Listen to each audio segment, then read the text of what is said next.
let's not waste any time. We're going to get started on big Poe hunting. Now, this first one usually gives me a lot of trouble. But for this run, I'm going to use a neat little trick that I learned yesterday, as a matter of fact. What you want to do, you want to go over there on that overpass here. You just heard the Poe appear and disappear. It doesn't matter. Then you want to turn around and wait a few seconds.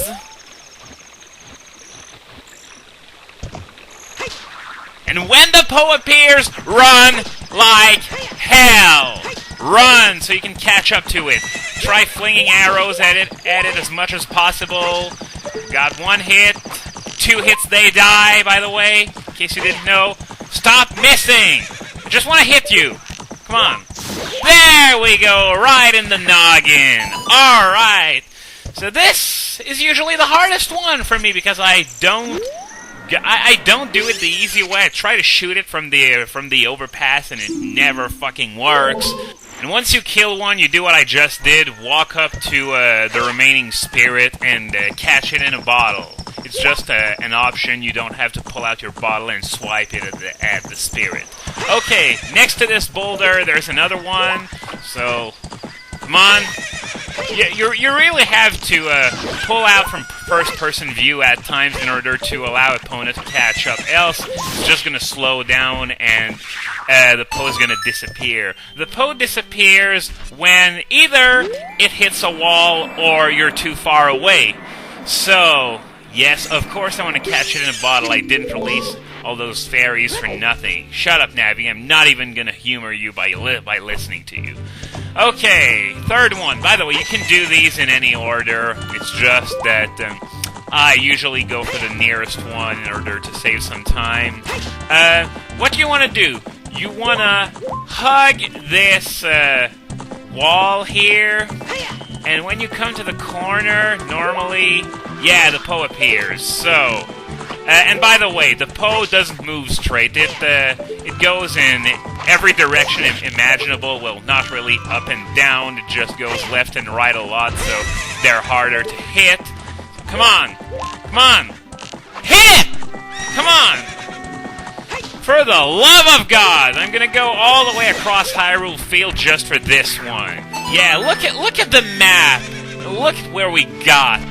This is just unbelievable. But anyway, now that all 3 of our bottles are full, I could go trade them in at the Ghost Shop, like the text just said. But the Ghost Shop, for those 3 big Poes, they're gonna give me 150 rupees.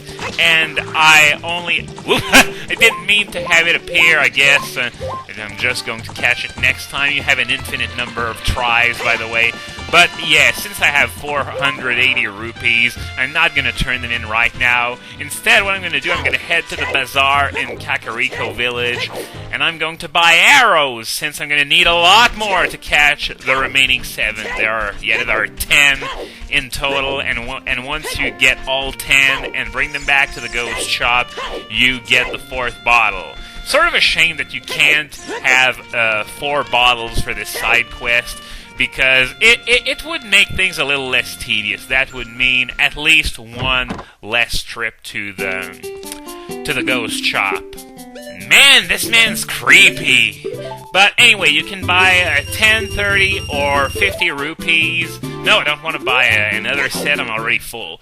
But yeah, the more you buy, the more you save. It's just like in real life. A set... No, actually, I think a set of 30 arrows costs... it costs the same as 3 sets of 10, but if you buy a set of 50... you can actually save a few rupees if you're completely empty. Otherwise, if you're completely empty and you have the second quiver upgrade, that is. Otherwise, it's best to just go with the other sizes. Anyway, I'm gonna head to the Ghost Shop. Now you may be wondering, where the hell is the Ghost Shop?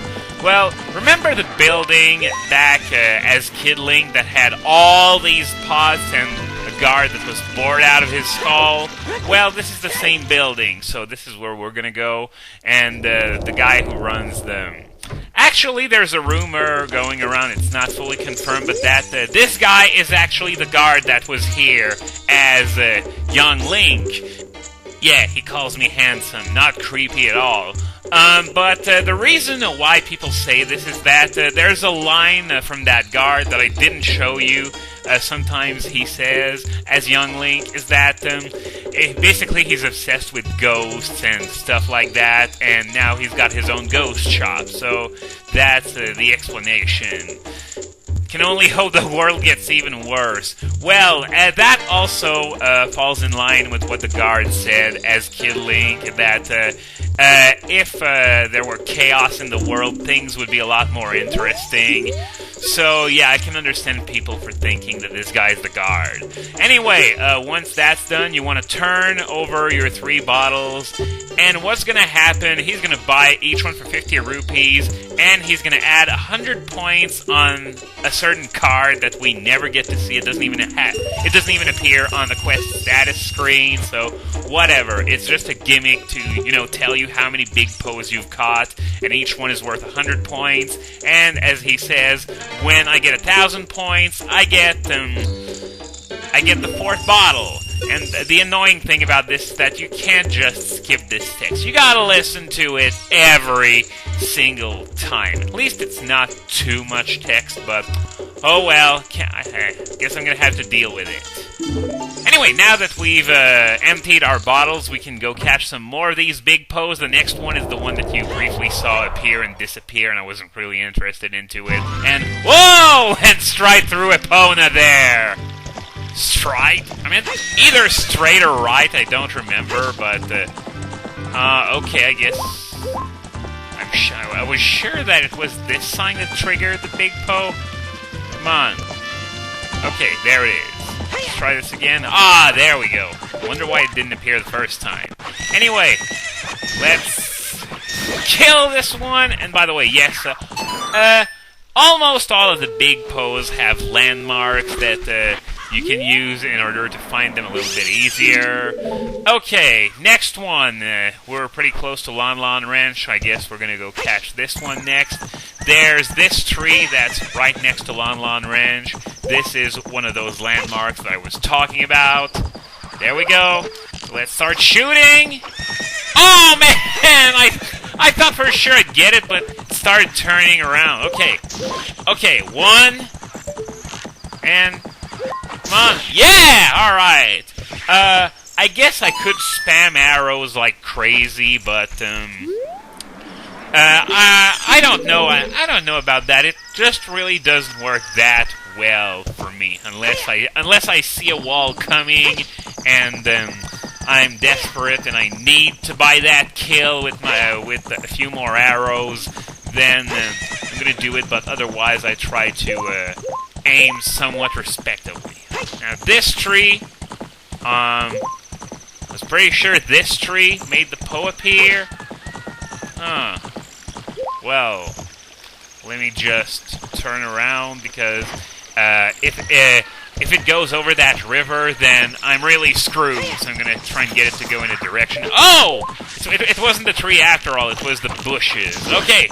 So if I can just kill it, there we go. So I'm going to catch it. After that, I'm going to off-screen the next visit to the Bazaar and the Ghost Shop, and I'll see you, well, somewhere else in Hyrule Field. Okay, in the southern part of Hyrule, there's this forest there. There are 2 big Poes here. One of them appears when you go through this grass, and alright! That one went down easy!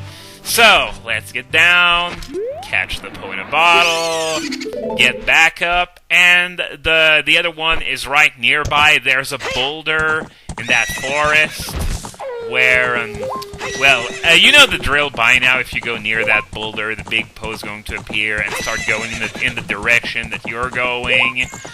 Okay, so just going to line myself up. Alright. Hello? Maybe it's not the boulder, maybe it's one of the trees. I think it's one of the trees, actually. Oh yeah, it's this one! I was starting to wonder what the hell made it appear. Come on, come on, come on! Ah, you! not son of a bitch, because I think those Poes are female too, though there's no real way to know because they're not labeled Poe sisters like the one in the Forest Temple. Okay, now we're good. Now we're good. Now we have lots of room to fight and to turn as well. Okay. Just excuse me if my commentary is not very entertaining while I try and gun these down. Alright! How close was that? Oh, wow! That was close!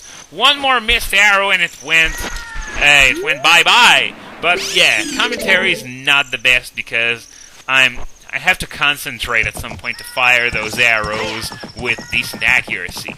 Next one. Is it the one that... No. We're gonna go get the other one and keep the one that's usually a bitch for last. Okay, so...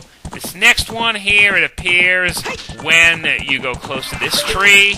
Alright, so now we gun it down! Alright, so that's 3 more to deliver to the ghost shop, so I'll see you soon for the last and probably hardest one of this run. Okay, this one is a bitch. You want to stay to the right of the beaten path. And oh! Well, that lasted a whole 1/10 of a second.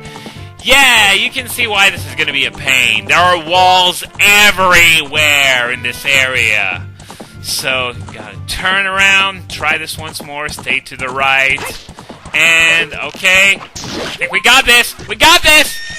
We got this! No, we haven't got this! How did I keep missing? It was right up in my face! Wow, my accuracy really, really sucks. Then again, this one is considered to be the hardest one if you don't do that trick I did for the first one. Okay, let's try again. Hopefully with less failure. Yeah! Oh my god, that was a close call once again. Really, really close. So, once again, I'm going to go off-screen, buy some arrows, and get to the ghost shop. So, I'm going to deliver the last of those accursed big Poes. And as you're probably noticing, I didn't even need to buy any arrows because I found arrows in the bushes at the entrance of Kakariko. So, well, convenience, I guess. And now he realizes that, yes, I do have 1,000 points. And, sorry about that. Yeah, basically he calls you a ghost hunter, and man, I would have felt really gypped if that was the only reward I got. You know, oh my god, you're an awesome ghost hunter. Then again, they sort of did that thing in Wind Waker with the complimentary ID. And there we go, our prize, the 4th and final empty bottle. Well, that was a little bit more drawn out than the other side quests that gave you these. We had this Cuckoo minigame in the Lon Lon Ranch, Cuckoo Gathering in Kakariko, and the other one, well, it was part of the story, so whatever. Just gonna do a little bit more gear reshuffling here. Now, how much time do I have left? Minute 40 approximately, so yeah, I'm gonna go to the Temple of Time right now. We got a cutscene there. I'm not expecting it to be finished by the time this video ends, but at least I'm gonna try and get the dialogue out of the way so that I can learn the Ocarina song right off the bat in the next video. And yes, we're heading to the Temple of Time in order to learn a very convenient warp song. Now, the reason why it's so convenient is that, well, we're not only going to be getting a new warp song with this cutscene, we're also going to unlock a new feature that is going to allow me to alternate between a Kid Link and Adult Link. All I have to do from this point on, in order to become Kid Link again, is to put the Master Sword back in the pedestal of time, and I'll be back as young Link before this whole post-apocalyptic setting. And if you want to become Adult Link again, you just have to pull the Master Sword again. So basically, this is what the Sheik's repeating what I just told you. And after that, she's going to bring up the Prelude of Light, which is the warp song. That leads back here. Unfortunately, we have like 20 seconds left, and that's not nearly enough to do that. So next time, we're going to start the next video by learning this new warp song, the Prelude of Light.